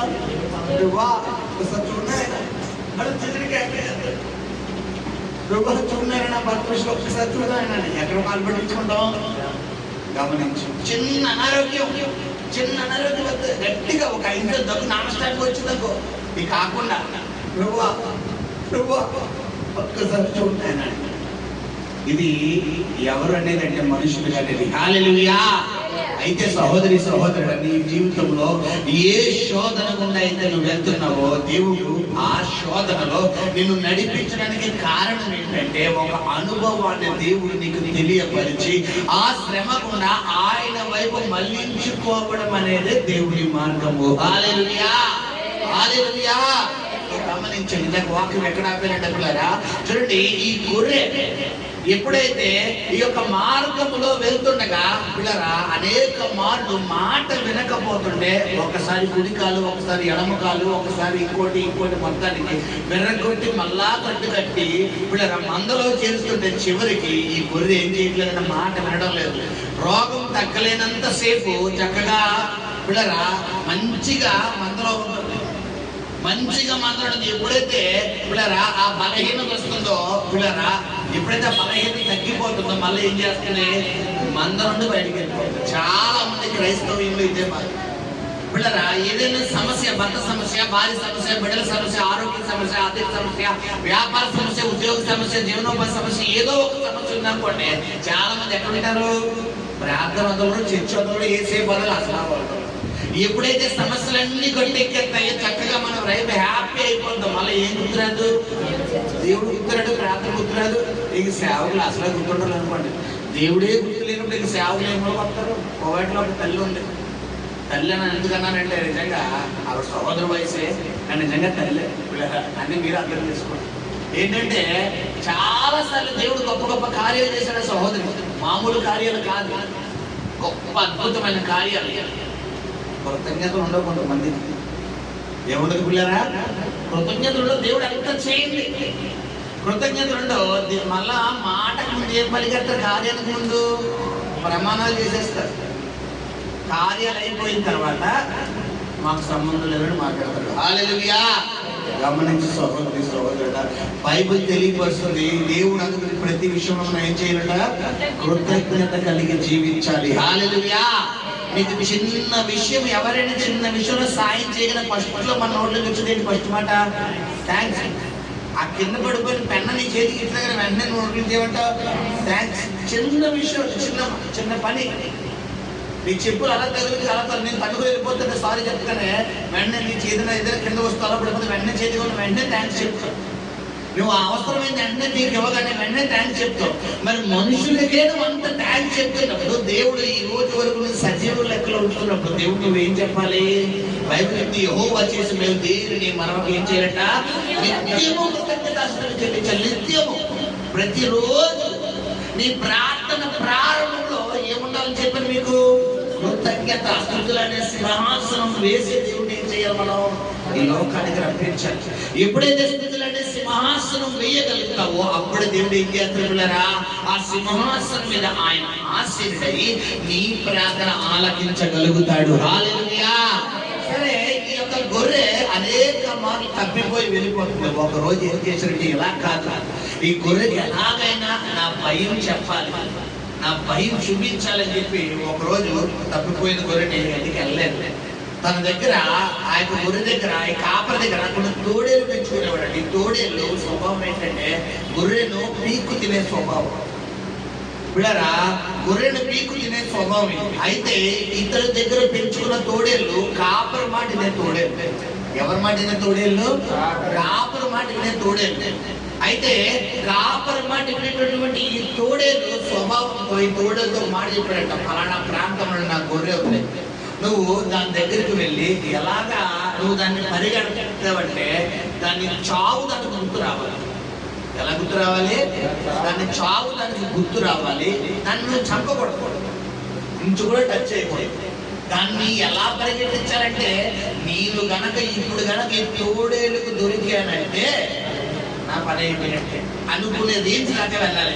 కరెక్ట్ గా దగ్గరలో అది నీకు ఆహారం అయిపోతుంది అనుకుంటే మళ్ళీ నువ్వు స్లో అయిపోతుంది. మళ్ళా తన వేగాన్ని ఏం చేస్తుంది? మళ్ళా పెంచుకుంటుంది. మళ్ళా దగ్గరికి అయిపోయాను రా బాబా, మళ్ళీ ఏమైపోయి నువ్వు స్లో అయిపోయి అలాగా పరిగెట్టించి తిప్పి తిప్పి తిప్పి ఎక్కడికి తీసుకురావాలి? నువ్వు నా మందలో తీసుకొచ్చి అని చెప్పి పిల్లరా ఒక తోడేళ్ళు మనకి వచ్చాడు. ఆ తోడేలు పిల్లరా ఈ గొర్రెని ఎత్తుకుంటూ వెళ్తే ఒక పొదలోకి పోయి ఆ పొదలో గొర్రెను గట్టి మేస్తానండి. ఈ గొర్రె మేస్తుంటే ఇలా చూసాడు. ఈ తోడేలు ఇలా చూసింది. వెంటనే దాన్ని చూడగానే ఈ గొర్రె ప్రాణం ఎలా ఉంటుంది? ఇంకా భయం చుట్టుపక్కల ఎవరు లేరు, ఇంకా కాపరు లేడు, తోటి గొర్రెలు లేవు, ఇంకా ఎటు పరిగెట్టలేదు. కొండలో గొట్లో లోయలు మొత్తం వీళ్ళ పడుతులెగుతూ అరచేతుల్లో ప్రాణాలు పెట్టుకుని పరిగెట్టి మొత్తానికి వీళ్ళ ఎక్కడికి ఎత్తుకుండా వచ్చేసింది? మొత్తానికి మందలో ఎత్తుకుండా వచ్చి కాపరి ఇంట్లోకి వచ్చేసి పొదలో వెళ్ళిపోయింది. రైట్గా ఆ దొడ్లోకి వెళ్ళిపోయి అలా కూర్చుంది. ఈసారి ఈ తోడేలు వెళ్తూ వెళ్ళిపోయి అక్కడికి వచ్చేసిందని చూసి సైలెంట్గా వెళ్ళి యజమాని దగ్గరికి వెళ్ళి చెప్పారంట, యజమానుడా నువ్వు చెప్పినట్టే చేసాను. ఆ గొర్రె ఎవరు చెప్పాలి? ఎంత చెప్పినా మాట వింటలేదు చూడు, ఎంత వాక్యం ద్వారా గద్దించిన మాట వింటలేదు చూడు. అమ్మా విడిచిపెట్టు, అయ్యా విడిచిపెట్టు, నువ్వు వెళ్ళే మార్గం దేవుడికి ఆయాసకరం, నువ్వు చేసే పని దేవునికి ఆయాసకరం, నువ్వు మాట్లాడే విధానం దేవునికి ఆయాసకరం, నువ్వు ప్రయత్నించే విధానం దేవునికి ఆయాసకరం, నువ్వు చేసే పని దేవునికి ఆయాసకరమని ఎంత వాక్యము ద్వారా దేవుడు నిన్ను గద్దిస్తున్నా అనేక మార్లు నువ్వు చేస్తున్నటువంటి అపరాధాలకి చిన్న కాలర కొట్టినట్టు చిన్న బలహీనత ఎడతాడు దేవుడు. చిన్న దేవుడికి ఆయాసకరమైన బలహీనతలు ఎడతాడు. ఆ బలహీనత ఏంటి? మళ్ళా నువ్వు ప్రార్థన చేయడం దేవుడికి మళ్ళీ ఏం చేస్తాడు? మళ్ళా స్వస్థపరిచాడు. మళ్ళా నువ్వు ఆయాసకరంగా వెళ్ళిపోతావు. మళ్ళా ఇంకో 15 తింటాడు, మళ్ళా ప్రార్థన చేస్తాం, మళ్ళా స్వస్థపరుస్తాడు. ఇలాగా పిల్లరా కొన్ని రోజులు ఆయన స్వస్థపరచడం నువ్వు తప్పు చేయడు, ఆయన స్వస్థపరచడం నువ్వు తప్పు చేయడు, ఆయన స్వస్థపరచడం తప్పు చేయడు. మొత్తానికి ఎవరు కురిసిందాలు వచ్చింది ఒక రోజుకి? కాపర కురిసింది. కాపర ఎవరెక్కడ? దేవుడు. గొర్రె ఎవరు? మనము. పిల్లరా తోడేలేంటి? సాతాను. మన శ్రమ. ఒక విధంగా చెప్పాలంటే శ్రమని చెప్పుకోవాలి. ఇప్పుడు ఆ తోడేలు లేకపోకుండా, ఆ తోడేలు పంపించకుండా ముందు కాపర ఎలా చెప్పాడు నీకు? మన భాష చెప్పడం గడ్డి కింద బెల్లం ముక్కలు చెప్పాడు. నా బుద్ధి కాదు, నా బంగారం కాదు, నా తల్లి కాదు, నా తండ్రి కాదు, మా నాన్న కాదు విడిచిపెట్టే అమ్మా, ఆ మార్గంలో వెళ్ళకమ్మా, అలా ఉండకమ్మా, అలా చేయకమ్మా, అది తినకమ్మా, అది తాకమ్మా, నువ్వు అలా ఉండకూడదమ్మా, ఇలా ఉండకూడదమ్మా. దేవుడు ఏం చేస్తాడు? ముందు మనకి కాపరి గురించి చెప్పినట్టు ఇలా బుద్ధి కన్నా అని చెప్తాడు. తెలుసా? దేవుడి దగ్గర చాలా లక్షణాలు ఉంటాయి. మీకు చెప్పాను కదా వాక్యం. దేవుడు ఎలా చెప్తాడు? ముందు పిల్లరా ముందు జాగ్రత్తగా నుంచో పెడతాడు. ఇది ఏం చేస్తాడు? దేవుడు నుంచో పెడతాడు. రెండోది ఏం చేస్తాడు? ఒంగో పెడతాడు. ఇలాగ నుంచోగలవా ఒంగోగలవా? చెప్పాలి. నుంచోగలవా. రెండోది ఒంగో పెడతాడు. మూడోది గోడ గురించి ఏంటి? మూడోది పెట్టాడు గోడ గురించి. నాలుగోది మోకలి. ఇప్పుడు ఫస్ట్ పెట్టరా లాస్ట్ పెట్టరా? మోకలు ఎత్తారనే ఒక రోజంతా తీసేస్తాం. మోకలు రెండో రోజు ఒక రోజు అక్కర్లేదు, ఒక రోజు అక్కర్లేదు. గట్టిగా ఒక పావుగంట ఏం చాలు, ఒక అరగంట స్టాండింగ్ మోకలేండి. నడుము ఏమైపోద్ది? మ్యానిక్యూర్ ఉంటుంది కదా, ఇలా తిరుగుతుంది. హల్లెలూయా. ఇక్కడ గమనించండి, ఇలా నిలబడడం అంటే దేవుడు నీకు మర్యాదగా చెప్తున్నట్లే. ఒంగు పెట్టడం అంటే నీవు ఒంగుంటే దాదాపు పాపంతో పాటు ఏమైపోయినట్టు శరీరంలో ఒంగిపోయినట్టు. ఇప్పుడు ఒక శోధన నీ జీవితంలోకి ప్రవేశపెట్టాడు. ఇప్పుడు గోడకు వచ్చేయంటే ఇది కూడా almost half of the part ఏంటి? ఈ బేసిక్ గోడ ఉంటుంది, కానీ ఏంటిది దాదాపు ఒక శోధన. పైన ఏంటి? ఊగబెట్ట అంటే ఏంటి? పైన ఏం చెప్పారు? మోకాలు. అంటే మీ చెప్పలు ఏమైతే ఇంకా అయిపోయినట్టే. ఇప్పుడు ప్రభా తప్పు అయిపోయింది నాయన క్షమించు అనే రేంజ్. హల్లెలూయా. పైన స్టేజ్ కావాలా ఫస్ట్ స్టేజ్ కావాలా? ఫస్ట్ స్టేజ్ కావాలి. గట్టిగా చెప్పండి అమ్మా. మాకు పైన స్టేజ్ కావాలి. గట్టిగా చెప్పండి అమ్మా.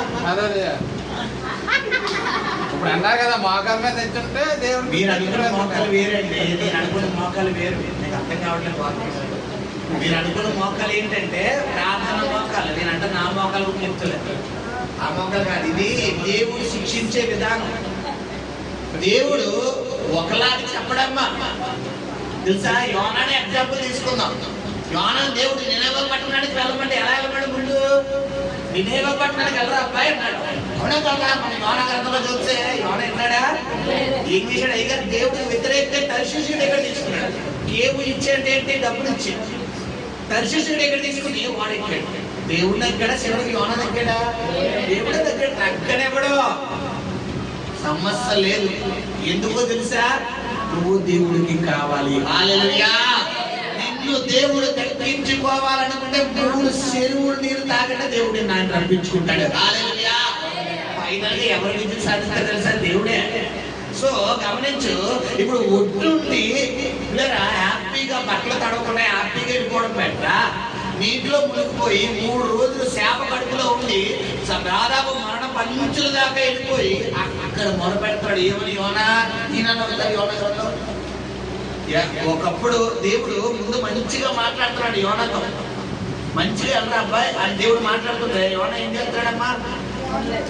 యోనా గ్రంథము 2వ అధ్యాయం చూడండి. యోనా ప్రార్థన చేస్తాడు. చదువురా. ఆ మత్స్యము కడుపులో నుండి యెహోవాకు యోనా ఎలాగో ప్రార్థన చేశాను. నేను ఉపద్రవములో నుండి యెహోవాకు మనవి చేయగా ఆయన నాకు ప్రత్యుత్తరం ఇచ్చెను. పాతాళ గర్భములో నుండి నేను కేకలు వేయగా ఏమంటే పాతాళ గర్భంలోకి యోన వెళ్ళిపోయాడా? చెప్పాలి, పాతాళ గర్భంలోకి ఎవరు వెళ్తారు? చనిపోయిన వాళ్ళు వెళ్తారు. మరి యోన వెళ్ళాడా? కానీ యోన జీవిత చరిత్ర ఎలా ఉంది అక్కడ? మత్స్యము అంటే గొప్ప మత్స్యం అంటే ఏంటి తెలుసా? తిమింగలం. గొప్ప మత్స్యం అంటే ఏంటి? మత్స్యము అంటే ఏంటి? గొప్ప మత్స్యం అంటే ఏంటి? తిమింగలం. మన భాషలో సముద్రంలో పెద్ద చేప ఏది? మనుషులు మింగే చేప ఏది? చెప్పాలి, తిమింగలే. మామూలు మా స్వరచేప లేదనుకుంటే పిల్లరా ఆ మట్ట గడసా ఇంకో గడసా అది మిగుతుందా? అవి ఎంత ఉంటాయి? అరచేతులు 2 చేతులు అంత పొడుగుంటది. కానీ మనిషిని 6 అడుగులు మనిషి మింగేసి ఉంటుందా? అదేంటి? తిమింగలమే. ఇప్పుడు తిమింగలం కడుపు తిమింగలం ఇలాగే వెళ్తుందా? ఇలా వెళ్ళిపోద్దా? ఇలా వెళ్తూ పైనుంచి కిందకి పైనుంచి. ఇప్పుడు ఈ ఎగరడము దూకడం దూకడం సరికి ఐదరికి ఏం గుర్తుకొచ్చేసింది? పాతాళ గుర్తుకొచ్చేసింది. వా పాతాళ గర్భంలో నుండి నేను నీకు మొర పెడుతున్నానయ్యా. ఎందుకు వచ్చింది మనకి తలకెప్పుడు? ఎందుకో పాతాళ గర్భం? అదే యోనా దేవుడు ఏం చెప్పిన ముందు మంచిగా, అరే బాబు నేనేమో పట్టణానికి వెళ్ళిపోరా అన్నాడు. విన్నాడా? చాలా మంది దేవుడు మంచిగా చెప్తాడు, ఎన్నించిపెట్టు, నువ్వు మార్గం సరి చేసుకో, నువ్వు వెళ్ళే మార్గం సరిగ్గా లేదు, నువ్వు చేసే పని సరిగ్గా లేదు అని దేవుడు వాక్యం ద్వారా, సేవకుల ద్వారా, కళల ద్వారా, దర్శనాల ద్వారా, ప్రవచన విధిగా గద్దెత్తాడు. చాలా మంది మూర్ఖత్వం ఎక్కువ. ఏవి ఎక్కువ? మూర్ఖత్వం చూపుట మాయా విగ్రహమును ఆరాధించడంతో సమానం అంట. కొంతమందికి ఈగో సాటిస్ఫాక్షన్ ఎక్కువ తెలుసా? ఏ సాటిస్ఫాక్షన్? ఈగో. ఆ ఈగో వాళ్ళే సాటిస్ఫై చేసుకుంటారు. పరిశుభ్రం దీన్ని తైలం కొబ్బరి. దీన్ని మనం ఏ పర్పస్ వాడతాం? మనకి ఎక్కడైనా అనారోగ్యం వస్తుంది, బలహీనత. ఇప్పుడు దీన్ని తీసుకెళ్ళిపోయి ఇంట్లో కొబ్బరి నూనె రాసుకోవడానికి, తలలో కొబ్బరి నూనె రాసుకోవడానికి లేదు. ఏదైనా మన కొబ్బరి నూనె కదా రాసేసుకోవడం. ఇది రాసుకోకూడదు. బలహీనత వస్తే రాసుకోవాలి. ఇది యాక్చువల్లీ కొబ్బరి నూనె. కానీ మనం దీన్ని ఎలా తీసుకున్నాం? మనం దీన్ని ప్రార్థన నుండి తీసుకున్నాం. హల్లెలూయా. ఇప్పుడు ప్రార్థన నుండి అమ్మాయి ఇది ప్రార్థన నుండి, దీన్ని కొబ్బరి నూనె కింద వాడకూడదు.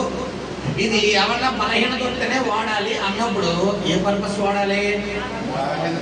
అలా చెప్తారు, ఏదైనా ఒకటే కొబ్బరి నూనె అని చెప్పి మొత్తం ఎమర్జెన్సీ రాసేసుకుంటారంటే దీన్ని ఏమంటారు? ఇప్పుడు మూర్ఖత్వం అంటారు. దీన్ని ఏమంటారు? మూర్ఖత్వం. చాలా మందికి ఈగో సాటిస్ఫాక్షన్ ఎక్కువ. పిల్లరా, వాక్యానికి లోబడరు. ఈ ఈగో దేవుడి మాటకు లోబడదు. ఈ ఈగో దేవుడి గద్దెంపుకు లోబడదు. ఈ ఈగో దేవుడు చెప్పిన మాటలు నారి మాట నక్కాలి. వాళ్ళు చెప్పిందే వేదం. పట్టిన గుందలు 3 కాదంటే 3 కాదయ్యా బాబు 4 అంటే నువ్వు చూపించిన 3. నేను 3 చూస్తాను, నేను 4 చూడను అంటారు. హల్లెలూయా. ఇక్కడ యోనా కూడా అలాగే అయ్యాడు. దేవుడు యోనాని నినెవె పట్టణానికి వెళ్ళు యోనా అంటే యోనా ఏం చేశాడు? దర్శిష్కి వెళ్ళాడు. మీకు ఏం చెప్పాను? యోనా గురించి ఒకసారి వాక్యం చెప్తూ, యోనా అంటే ఏ చిత్తం అని చెప్పాను? పిల్లరా క్షమించాను, నినెవె పట్టణం ఏ చిత్తం అని చెప్పాను?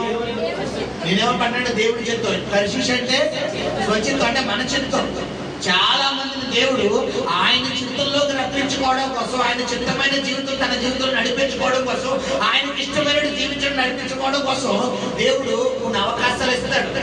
విడిచిపెట్టు మార్గం, ఎలా వెళ్ళు ఇలాగెళ్ళి దేవుడు డైరెక్షన్ ఇస్తాడు.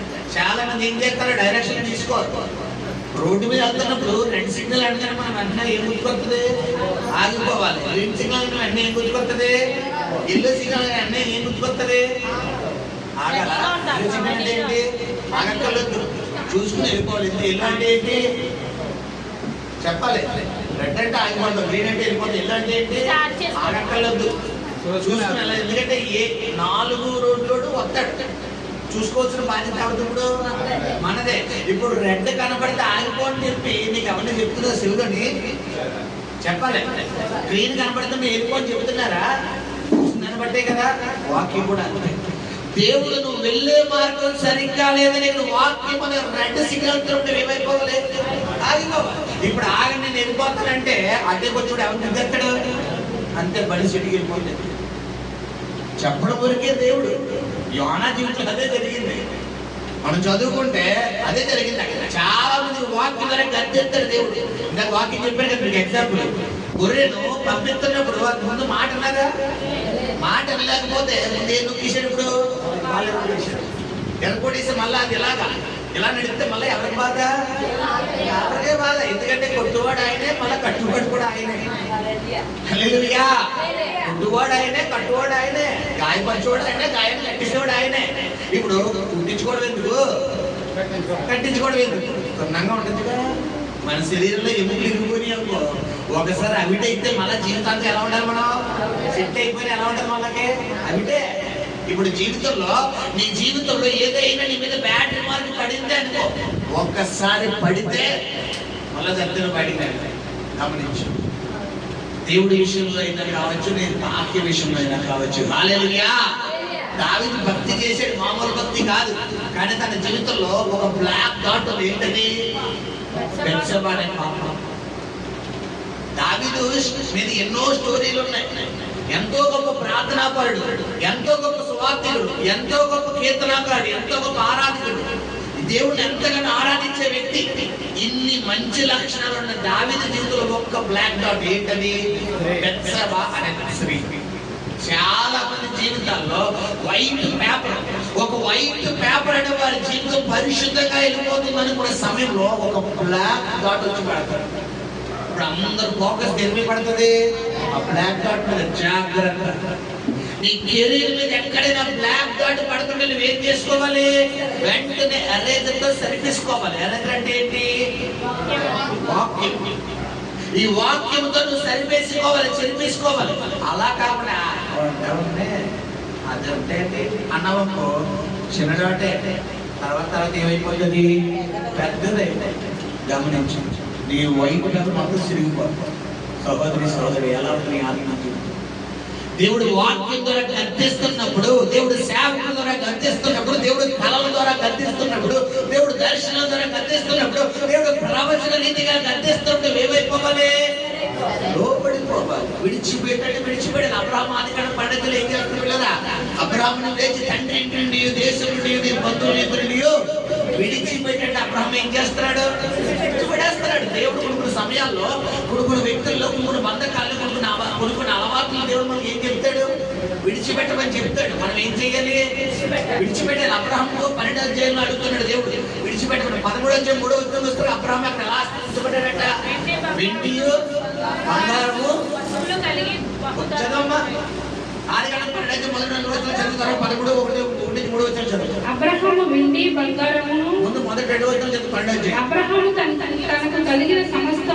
అబ్రహాము తనకు కలిగిన సమస్తమును, తన భార్యను తనతో కూడిన లోతును వెంట పెట్టుకుని. ఆదికాండం 12వ అధ్యాయం మొదటి 2 వచనాలు. యెహోవా నీవు లేచి నీ దేశం నుండి, నీ బంధువుల యొద్ద నీ తండ్రి ఇంటి నుండి బయలుదేరి నేను నీకు చూపించు దేశమునకు వెళ్ళుము అన్నాడు. హల్లెలూయా. ముందు అబ్రహాము విడసాలంటే ముందు ఏం చేయాలమ్మా? విడవాలంటే ముందు ఏం చేయాలి? విడవాలి. ఇప్పుడు అమ్మ ఆ మైక్లో తీసుకురామ్మా. వయసు అన్నది ముందు వయసు ఏం చేయాలి? ఎక్కడి నుంచి రా అంటే వచ్చాక ఏం చేయాలి? ఇక్కడి నుంచి లెగాలి. దేవుడు నేను విడిచిపెట్టని చెప్తున్నాడు. నువ్వు ఉన్న స్థితిలో ఏం చేయాలి? లెగాలి. కొంతమంది అదే పట్టకాలు సతుకులు పడిపోతారు, అదే సాతాను గట్ల సతుకులు పడిపోతారు, అదే అలవాట్ల సతుకులు పడిపోతారు.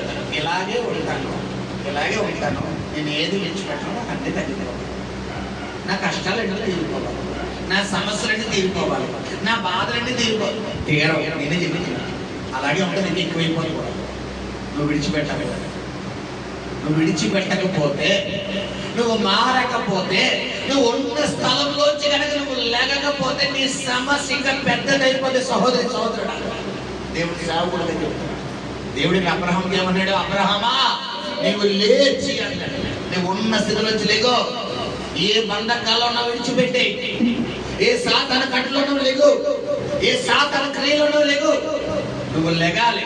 నువ్వు లెగకుండా ఏం చేయకూడదు. నీ జీవితంలో ఏం జరగదు, కార్యాలు జరగవు. గమనించండి, అబ్రహాము లోబడుతున్నాడు. పిల్లలు మనం కూడా ఏమవ్వాలి? లోబడాలి. ఎవరికి లోబడాలి? దేవుడికి. యెహోవాను హత్తుకున్న ధన్యుడు నరుడంట. ధన్యుడు.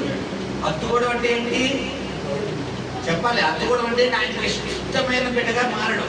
ఎవరిని ఎత్తుకుంటాం? మనం రోడ్డు పోయి ఎత్తుకుంటామా? ఇష్టమైన వారిని ఎవరినైతే ప్రేమిస్తామో ప్రేమలో కూడా రకాలు ఉంటాయి. గాఢంగా ప్రేమించే వాళ్ళు ఎలా ఏమని చెప్తుంది మనకి? దగ్గర హత్తుకోవాలి. ప్రేమలో అంటే బాగా ఎక్కువగా ప్రేమిస్తున్న వాళ్ళకి ఏం చేయకపోతే దగ్గర హత్తుకోవాలి. ఇప్పుడు భార్యాభర్తలు, తల్లి బిడ్డలు ఈ లింగంలోనే ఉన్నది రిలేషన్, అవునా కాదా? ఇప్పుడు స్నేహితులు, ప్రాణ స్నేహితులు, ఈ రెండు మూడు రిలేషన్లోనే ఉంటాయి. ఇప్పుడు గమనించండి, దేవుని యెహోవాను హత్తుకున్న నరుడు అంటే ఏంటి? నువ్వు దేవుని హత్తుకోవడం అంటే ఏంటి? దేవుని మాటకు లోబడిపోవడం. ఓకే ప్రభా, నా ఇష్టం కాదు, నీ ఇష్టం. ఓకే, వదిలేసరి దేవుని స్తోత్రం. నువ్వు వెళ్ళమని అంతే. ఓకే, సరే, నీ ఇష్టం. ఎవరికి లోబడిపోవాలి? అంతే. చాలా మంది లోబడరు. విడిచిపెట్టండి. చీకటి భాగంలో చూసారా ఇలా పట్టుకుంటారు పిల్లరా. ఇంకా పెంటి కూడా పనిచేయలేదు దగ్గర. నువ్వు ఎన్ని రోజులు పెట్టుకుంటే చీకటి భాగం మహా అయితే 1 రోజు పట్టుకుంటా, 2 రోజులు పట్టుకుంటా, 1 నెల పట్టుకుంటా, 2 నెలలు. ఆయన ఏం చేస్తారు? యాసిడ్ వేసేస్తే చేయలేదు. అప్పుడు ఏం చేస్తారు? పట్టుకుంటావా? యాసిడ్ అయితే పట్టుకుంటావా? అయినా పట్టుకుంటారన్నావు అనుకో, ఈసారి ఏమంటాడు? పిల్లరా నమ్మకం ఉంచుకోతాడు. యాసిడ్ మన బండి సగం 80% కాలిపోతుంది. ఇక లోపల ఏం మిగిలితే? ఎముకలు మిగిలితే. యాసిడ్ అంటే ఏంటి తెలుసా? కూడేలు వస్తారు వెనకాల. ముందు గడ్డం కింద బెల్లం మొక్క వస్తుంది. గడ్డం కింద బెల్లం మొక్క వస్తున్నప్పుడే లోబడిపోవాలి. నేను లోబడినగా, నేను అలాగే ఉంటాను, నేను విడిచిపెట్టినగా. కొంతమంది విడిచిపెట్టినట్టు నడుపుతారమ్మా. ఎవరిని మోసం చేస్తావమ్మా? అవగారం. ఎవరిని మోసం చేస్తున్నావు? ఆకాశం ఆయన ఉన్నాడు, భూలోకంలో మనం ఉన్నాం. మీకు చెప్పాను కదా, ఎప్పుడు మనం 3 గమనిస్తాయి. ఏవేంటి? ఆకాశం, భూమి, నిత్య. ఏమేంటంట? మనం ఆకాశంలో కెమెరా ఆడతాడు, భూలోకంలో కెమెరా ఆడతాడు. 4 కోట్ల మంది ఎవరికి తెలియకుండా చేస్తాడు తప్పులు. ఫోన్లో మాట్లాడతావు, దేవుడు గాయస్కరమైన చేస్తావు, దేవుడు చెప్తే కానీ మాట్లాడతావు, దేవుడు చెప్తే కానీ తాగుతావు, చెప్తే కానీ వేసుకుంటావు, పెడతావు ఎక్కడ? బెదాల కింద, దవడల్లోని, ఆ మూల ఈ మూల పెడతావు, ఎవరికి తెలియకుండా చేస్తావు. ఇవన్నీ ఎవరికి కనపడతాయి? నిధికి కనపడతాయి. దేవుడికి కాదు, ఎవరికి కనపడతాయి? నిధికి. ఇప్పుడు తీర్పు దినంలో కూర్చొని మిగుతాడు ఆయన. ఆకాశం, sky, ring ring yes boss అంటారు. Land ring ring yes boss అంటారు. తర్వాత ceiling ring ring yes boss అంటారు. 3 అడుగు వచ్చేస్తారు, దేవుడి తీర్థంలోకి వచ్చారు. ఇప్పుడు ఒకవేళ ఎవరు కాదు, నేను ఎట్టుకున్నా అభిషేక్ స్టోర్ ఓపెన్ చేయగానే స్కై ఓపెన్ చేస్తారు, ల్యాండ్ ఓపెన్ చేస్తారు, సీలింగ్ ఓపెన్ చేస్తారు, 3 చరిత్ర. ఇప్పుడు నేను కాను ప్రభు అంటే బంగారం పేరా? నీ గురించే మొత్తం. ఇప్పుడు అంటావా నువ్వు కాదని? చెప్పలే. చాలా మంది మనుషుల్ని ఇచ్చేసేద్దాం అనుకుంటారు. గమనించి ఎవరిని మోసం చేస్తున్నావు? నిన్ను నువ్వు మోసం చేసుకుంటున్నావు. ఇది విషయం అని తెలిసినప్పుడు తాగేస్తే ఎవరి ప్రమాదం? చెప్పాలి. నాకే పోయింది ఎవరు? నేనే. ఇప్పుడు విషయాన్ని 10 మంది చెప్తున్నప్పుడు మనం ఏం చేయాలి?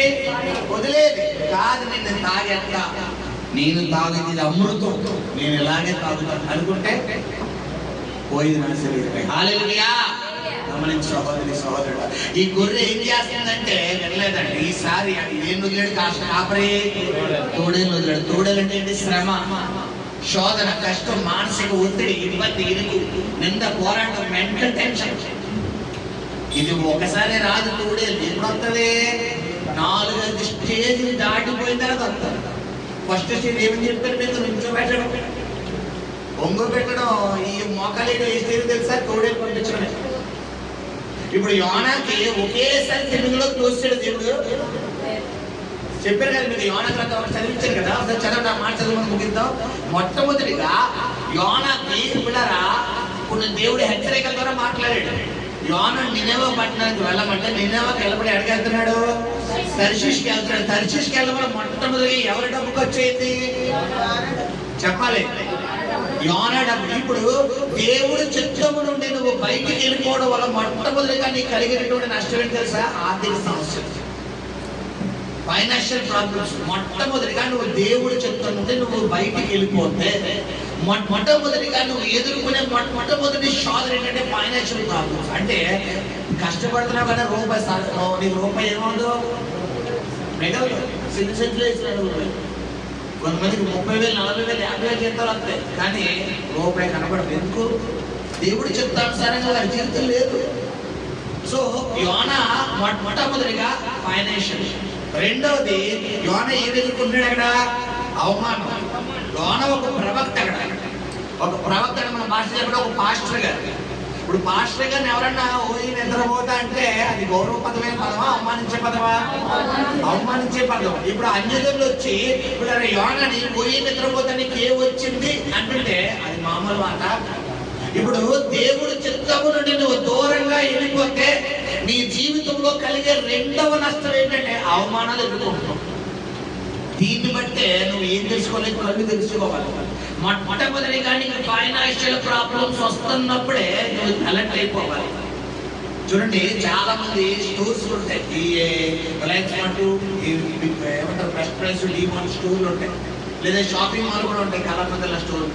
ఇప్పుడు వాళ్ళకి ఫైర్ సంబంధించిన ఉంటుంది, అలారం ఉంటుంది.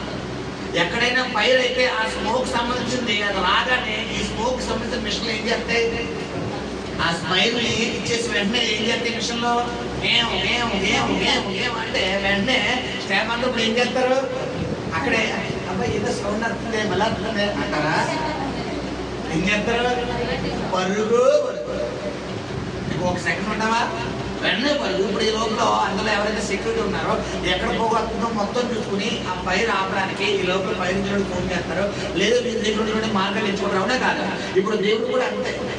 దేవుడు వాక్యం ద్వారా నేను హెచ్చరిస్తున్నప్పుడు అలర్ట్ అయిపోవాలి. మొట్టమొదటిగా నీకు ఫైనాన్షియల్ ప్రాబ్లమ్స్ వస్తే నువ్వు దేవుడి చిత్తము నుండి గుర్తు పెట్టుకోండి. మీ జీవితంలో మీరు హృదయం మీద పలక మీద రాసుకోండి. మీరు పేపర్ మీద కన్న మీద రాసుకోకపోయినా కానీ నీ హృదయం అనే పలక మీద రాసుకో. నువ్వు దేవుడి చిత్తం నుండి నువ్వు బయటికి వచ్చేస్తున్నావు అంటే మొట్టమొదటిగా నీకు కలిగే నష్టం ఏంటంటే ఫైనాన్షియల్ ప్రాబ్లం. రెండవ నష్టం ఏంటంటే నువ్వు దేవుడి చిత్తం నుండి బయటకు వచ్చేస్తున్నావు నీ జీవితంలో. అంటే రెండవ నష్టం ఏంటంటే నీకు అవమానాలు ఎదురవుతాయి. నీ భర్త దగ్గర, నీ భార్య దగ్గర, నీ తల్లి దగ్గర, నీ బిడ్డల దగ్గర, నీ అత్తమామ దగ్గర, నీ కుటుంబ సభ్యుల దగ్గర, నీ కన్నబిడ్డల దగ్గర అందరూ అవమానాలు ఎదుర్కొంటున్నావు.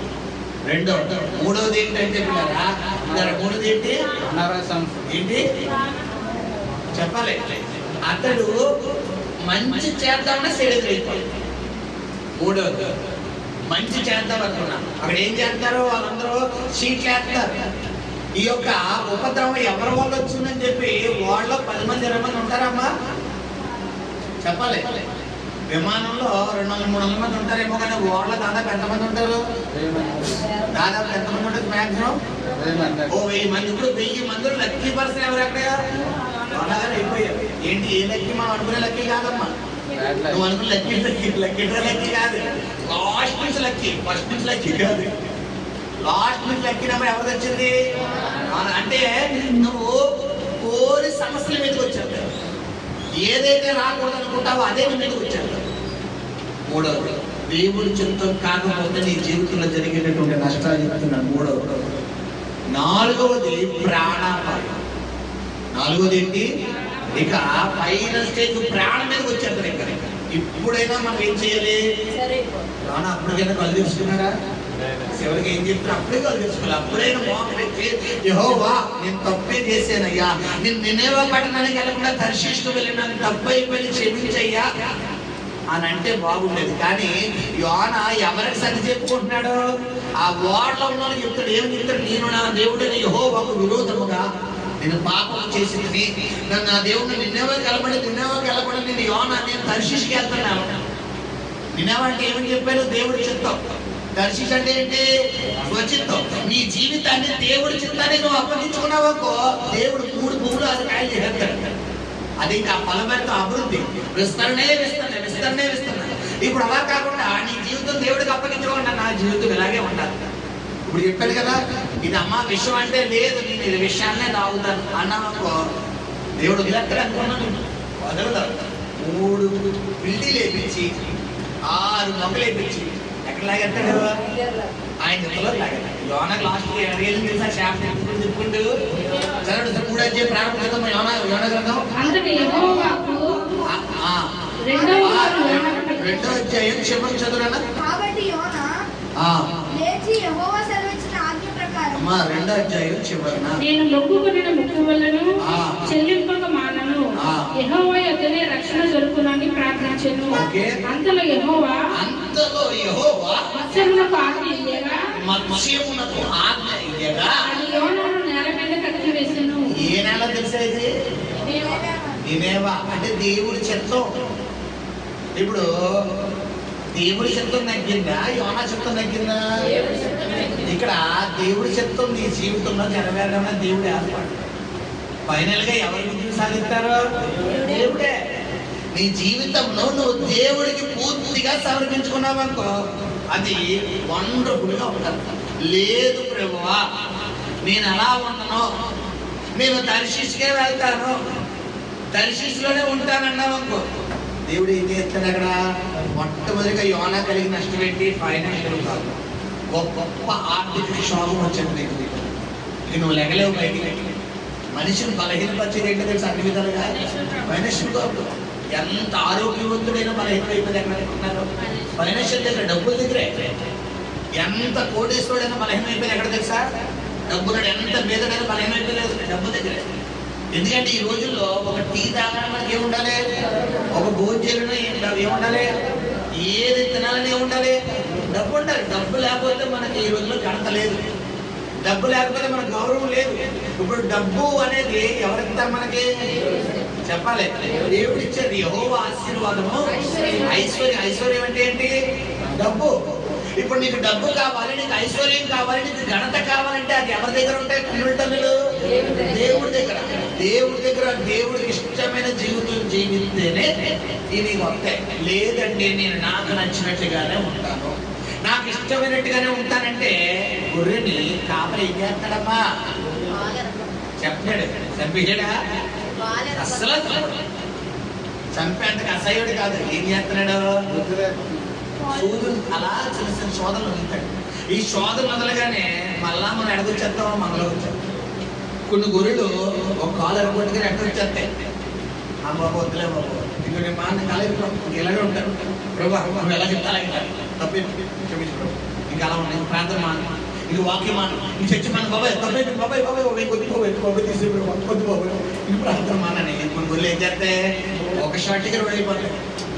దేవుడు తెలుసు శోధించాయి, శక్తిని మించి శోధించటకు ఆయన అన్నాడు ఇష్టపడ్డాడు. ఆయన తెలుసు మీ మీద కేజీ బొరు పెట్టాలో, 10 కేజీలు బొరు పెట్టాలో, టన్ను బొరు పెట్టాలో, 10 టన్నులు బొరు తెలిసి ఆయన. కాబట్టి నువ్వు ఎంత మొండి గురువు అయినా కొన్ని గొర్రెలు ఏం చేస్తే ఎవడ మాట వచ్చేస్తాడు, వంగని ప్రతి మోకాలు ఆయన ఎదుగు వంగాలంటే. కొంతమంది అస్సలు మాట నేను ఎన్నో ఎవడికి నమస్కారం పెట్టను, నేను ఎలాగే ఉంటాను. ఆయన కనిపిస్తే చెప్పారు కదా, ముందు బంగారం వదులుతాడు, ముందు డబ్బు వదులుతాడు. ఈ రెండింటికి ఇచ్చేస్తాం. మూడోది ఏం చేస్తాడు? బండరా వేసేస్తాడు. అప్పుడు ఎక్కడ చూస్తావు? బండరా వేసినా కూడా అంటావా? ఇలా చూస్తావా? అది ఆయన ఆయన మొత్తానికి ఎవరికి ఎక్కడ తిప్పుకోవాలి? ఆయన తిప్పుకోవాలి. హల్లెలూయా. ఇంతకీ ఇదంతా దేనికోసమో తెలుసా? నిన్ను ఆయన వైపు తిప్పుకోవడం కోసం. హల్లెలూయా. 2 యాంగిల్ ఉన్నాయి దేవుళ్ళు. ఒకటి ప్రేమపూర్వకంగా లోపరుచుకుంటారు. ఇశ్రాయేలు ప్రజలను ప్రేమతో లోపరుచుకుంటారు. విన్నారా? వెళ్ళలేదు. వాళ్ళు ఏం చేశారంట? దేవుని అంత మాటి మాటికి ఏం చేస్తున్నారు? శోధించేస్తారు. తీసుకెళ్ళి ఎవరి నుంచి పిలిచాడు? ఇప్పుడు శత్రువులు అప్పుడే పిలిచాడు. మళ్ళా శత్రువులు అప్పుడే పెడతాడు. మళ్ళా అక్కడి నుంచి ఏం చేస్తారు? మళ్ళా ప్రార్థన చేస్తారు. మళ్ళా దేవుడు ఏం చేస్తాడు? మళ్ళీ ఇంటి పెడుతున్నాడు. చూడండి, ఐగుప్తు దేశం ఇశ్రాయేలు బయలుదేరిన మొదలు కనాన్ దేశం 40 సంవత్సరాల్లో వాళ్ళ ప్రాంతాలన్నీ కనబడతాయి. వాళ్ళు అలాంటి చేసిన న్యాయాధిపతులు 7 అధ్యాయంలో 12 అధ్యాయంలో 16 అధ్యాయంలో మనకు కనబడతాయి. చూడండి సార్, ఇశ్రాయేలు పిల్లరా దేవుడికి దృష్టికి ద్రోహులైనందువల్ల వారిని మిద్యానీ చేతికి అప్పగించను అని అంటారు. వారు ప్రార్థన చేయగా దేవుడు వారిని విడిపించారని అంటారు. మళ్ళా ఇశ్రాయేలు దేవుడి దృష్టికి ద్రోహులైన వారిని మిద్యానీ చేసేసారి మరొకరికి అప్పచెప్పినసారి 14 సంవత్సరాలు శత్రువులు అంధకాలంలో ఉంటారు. మళ్ళా ప్రార్థన చేయగా దేవుడు మళ్ళా విడిపిస్తాడు. ఇప్పుడు మాట కష్టాలు వినిపించుకుని ప్రార్థన చేసి విడుదల మొదలు పెట్టరా? ఏ తప్పు చేయకుండా, ఏ పాపం చేయకుండా, ఏ కష్టం ఉండే వెళ్ళకుండా సంపూర్ణంగా దేవుడి చిత్తానికి లోబడి కూడా పెట్టరా? అది సంపూర్ణంగా దేవుడి చిత్తానికి లోబడి మామూలు విషయం అనుకుంటున్నామా? అది మామూలు విషయం కాదు. అది ఎవరి శక్తి కావాలి మనకి?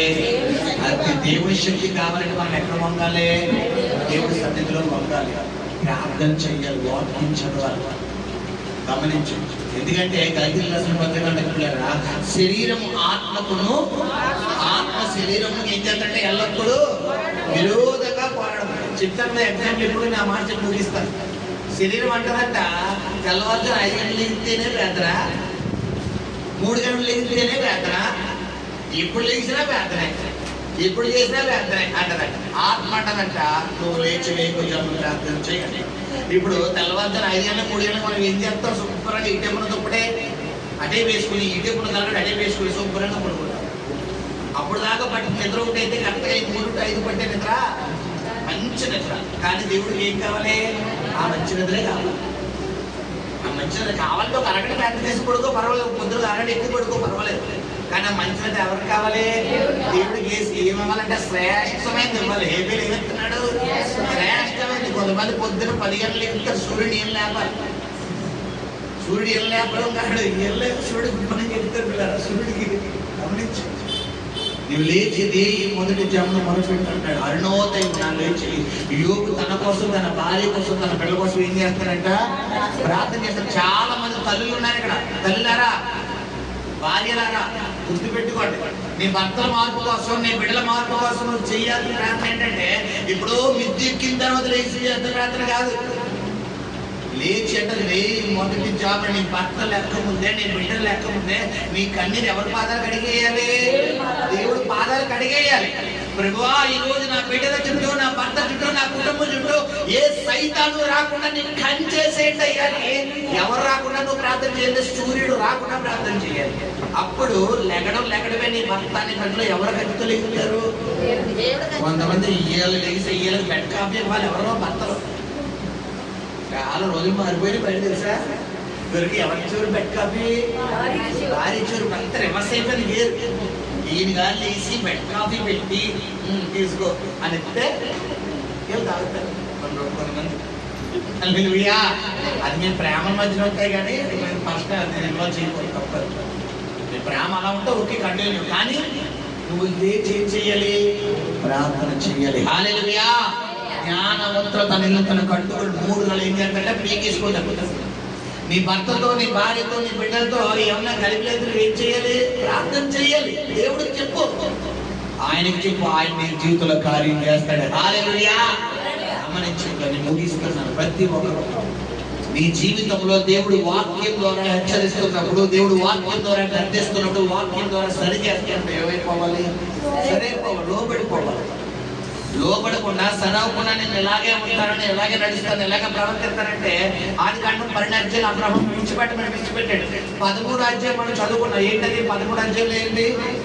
అతడు ఆశీర్వాదం ఎలా పొందుకున్నాడంట?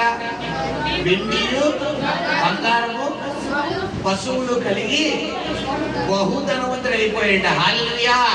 ఏమంటే 12 అధ్యాయం వచ్చేసరికి కట్టు బట్టలతో వచ్చేసినట్టు ఉంది అక్కడ. 12 అధ్యాయం ఎలా చేసాడు? ఒత్తు పొలాలు, ఒత్తు పశువులు, ఒత్తు గాడిదలు, మేకలు, గొర్రెలు, పశువులు అన్ని తీసుకొచ్చడం ఉంది అక్కడ. అన్ని వదిలేశాడు. దేవుడు చెప్పాడు వదిలేయమంటే వదిలేడు అంతే. కొంతమంది లోతు ఏం చేసింది? రోజు భార్య ఒక్కసారి అయ్యో ఇల్లు బాబు అని ఎలా చూసింది అంతే. దేవుడు ఏం చెప్పింది? మరీ చెప్పింది. కొంతమంది చెయ్యొద్దని మరి చేస్తారు.